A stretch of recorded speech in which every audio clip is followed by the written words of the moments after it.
a dozen, and that's like half or more than they've been. I've seen them up to $5 for a dozen. Alright, time to focus on driving.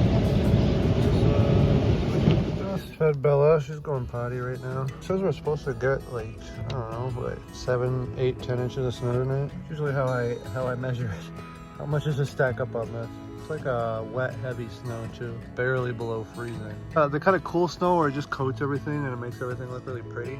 And, I don't know what we're gonna do tonight. We're just kind of snacking in here. We went grocery shopping earlier. Got plenty of foods. Hunkering down and getting ready for the weekend, I guess. Where's that damn dog? You guys see her? Nope. Great. What do you think of the vacuum, Belly? What do you think? Where's that toy? Where's that toy? Where's that toy? Oh, that's not bad. You don't mind it that bad. Oh, it doesn't look that bad. This is the first time opening it. Oh, okay. I see. It's on my hair and dog hair. It's not full yet, but... No, we waited way too long to get... This whole thing needs that like 3 or 4 more times. Got a Bissell featherweight lightweight vacuum. It's very lightweight, probably pretty cheaply made, but it works pretty well for the price we paid. It's a 3-in-1. It does have a cord. I originally wanted something that we could charge and a little more portable without having to drag a cord around, but we don't have a very big space, so a cord is not that big of a deal. So you can use it like a little handheld. You can add the extensions to make it a taller traditional vacuum, and there's this extension too. I did not look at the user guide, and I probably won't. Okay. Bella, what do you have to say for yourself? Nothing? Nothing? What'd you do? Of course, this is a while ago. We had some storms. I don't even remember what really happened, but Bella decided that she wanted to chew through a cord to one of our 2 dehumidifiers that we have in here. The problem is that because we use a buddy here, because we use him, we make a lot of condensation in here. And if we don't use these, the front floor starts getting kind of damp.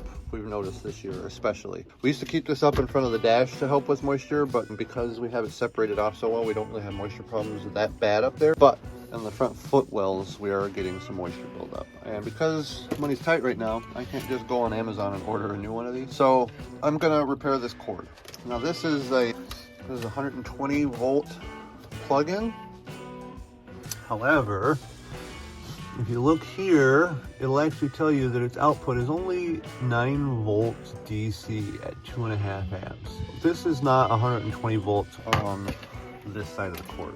It's only 9 amps, or excuse me, it's only 9 volts. And that is not harmful to anybody. So long as I get the polarity right, this thing should work again.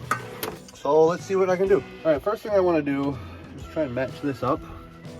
So you can see the way that she cut it, and there's some teeth marks still here, so we're going to cut this further back.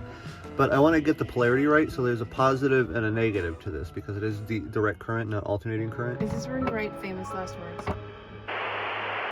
So I can see here that this looks like the way it was chewed in half, because if I do this, you can see how it doesn't line up at all. Based on this information now, I can use this to connect this wire to this wire, and this wire to this wire. I have to cut this because you can see that these wires are joined here. So I have to split this with a pair of scissors or my wire cutter and peel it back so I can work with the wire. And then because it's 9 volts, there's not really any kind of like serious voltage in here. I'm not gonna solder it together.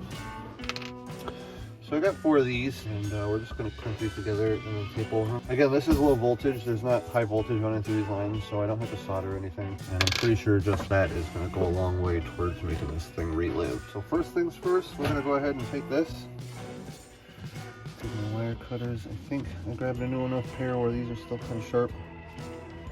And I want to just split this insulation right down the middle. I might need a pair of scissors for this, we'll see. If not work.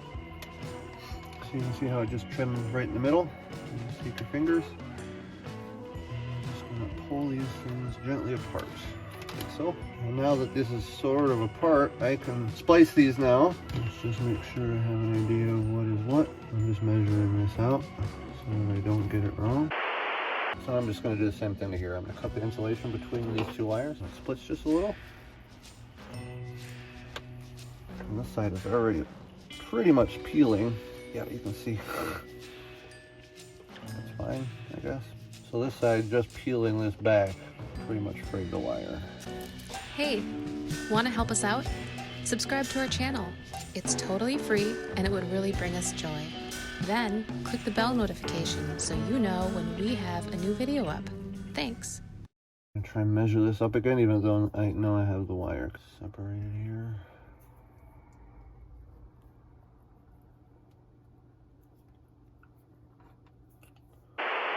Okay, so this is the first one I'm gonna work with. Just being a pain in the butt.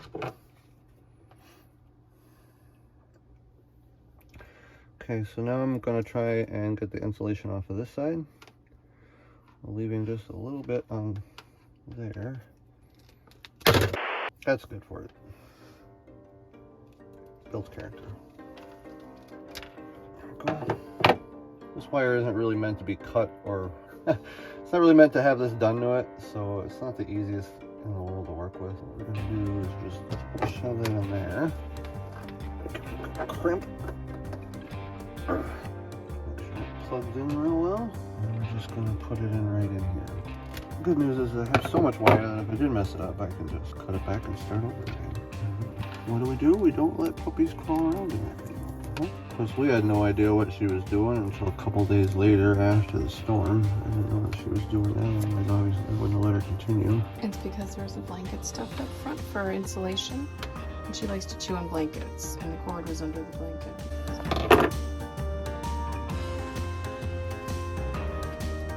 I'll tuck that one in there, and before I tape this one up, we will plug it in and see if we got a working dehumidifier again. If it works, I'll unplug it, finish my tape job, and save ourselves 50 bucks. Again, I could be soldering this. You guys saw me solder the extension cord that goes to the RV, but that extension cord is a 120 volt cord that carries 20 amps. So this thing is 9 volts of power comparatively, and 2.5 amps, which is why that had to be soldered. Whereas this, I can just do a real quick butt connector job. I didn't even need any of the extras he sent before it was finished. Okay, so this goes into the module on the side here. The funny part is this side only plugs in one way. Let's see if I can get electrocuted when I plug this in. Okay.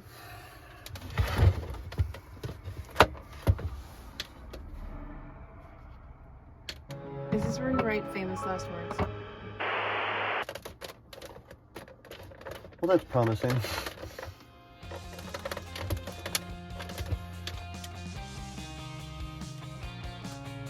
Well, the only option that I think I have is that I hooked the polarity up wrong, which could be a possibility, or this thing shorted itself out when she originally chewed through it.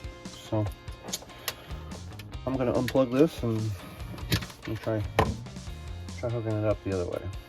Well, before I did everything really sweet and nice like, and now, well, we're not doing that. Let's see, I have that hooked up. I'm gonna plug it in one more time. If I can get it to go on, then I will make more secure connections. If not, this is trash anyway, so I'm not gonna waste 2 more butt connectors on it. So we just keep them separated, plug them in, and there we go. It works. So I just had the polarity wrong, because of course I did. So now that I know that it's working, I can wire it up the way it's supposed to be. Hooray! That's why I got 4 butt connectors. Because I know, oh gosh dang it. And then I pull it and immediately get these things crossed. I was only supposed to do one at a time, and then I pulled one apart and they both pulled apart, and it was annoying.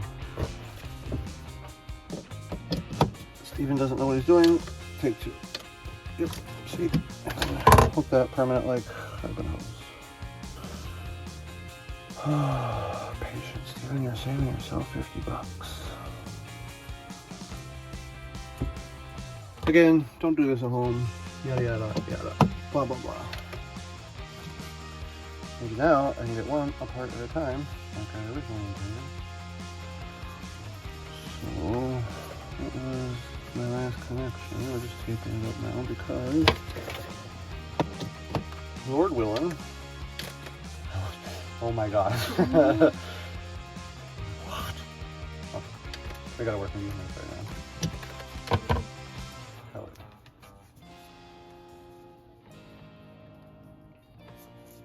Now I can run 2 dehumidifiers up front, which collect all the moisture that's created by that buddy here. Just wrapping them with tape so these things aren't so easily pulled apart.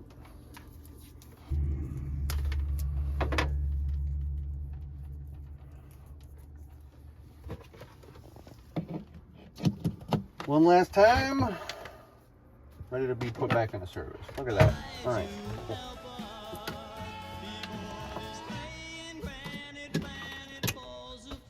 See you next week.